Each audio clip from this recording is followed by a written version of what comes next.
So today, after 4 weeks of doing nothing, I'm going to unbox and look at the Xbox Series S. This is the latest console by Microsoft, and it is great value by just $200 to $250. That's even cheaper than the Nintendo Switch. But in the performance department, it should perform much better than the Nintendo Switch would. Because it's an Xbox. Here you get gaming performance. Now in the box, we get the Xbox wrapped in this lovely plastic. And you also get some kind of cards, I guess. I don't know why that. But we get, more importantly, a controller. We get one. A second one could be bought separately by $70. Now let's first unbox the Xbox.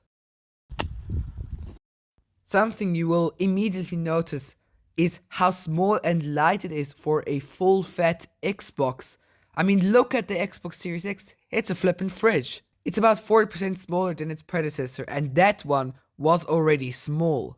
So the controller is firstly very nice, but secondly it has to be because it's the same as on the Xbox Series X. And I mean, that console is marketed as a full fat console with 12 teraflops of power and everything in it. Just this one's white, and the one you get with the Series X, it's black. The controller still gets charged by AA batteries though, which is kind of annoying. Then in the box we also get an HDMI 2.0 cable and a power cable.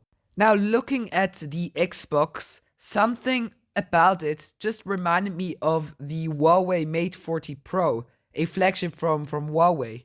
Probably that's camera ring. But now, something important is that the Xbox Series consoles can be on standby, which dramatically improves the loading times. And I mean, the results speak for themselves. It's so fast. 7 seconds for just rebooting it. It took me 1 minute on the One S. I mean, that's just crazy. You see, one of the key advantages the Xbox Series consoles have over the Xbox One consoles is their blazing fast SSDs, which allow them to load games quicker than the ones could ever do. You see that also while launching Forza Horizon 5. I mean, those jumps are crazy, from 4 minutes to down to like 40 seconds. That's so much faster.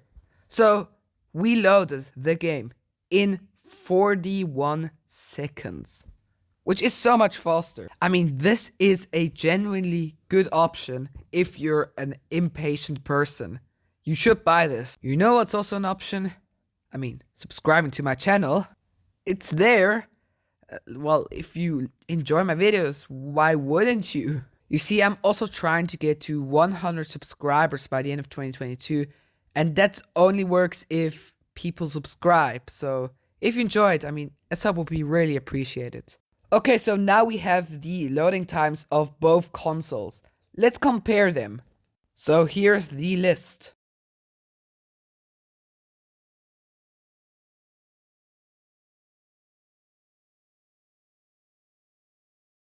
Was that enough? I mean, if it wasn't, you can still pause the video and go back.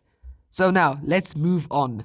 So till now, I mean, the Series S looks like a good console for its price in comparison to the One S, which cost the same when it released. So it looks like quite a good deal. I mean, why should you buy the One S now? Like, all of that and much more we're going to go through in the review. So stay tuned for that. Thanks for watching. I hope you enjoyed this video.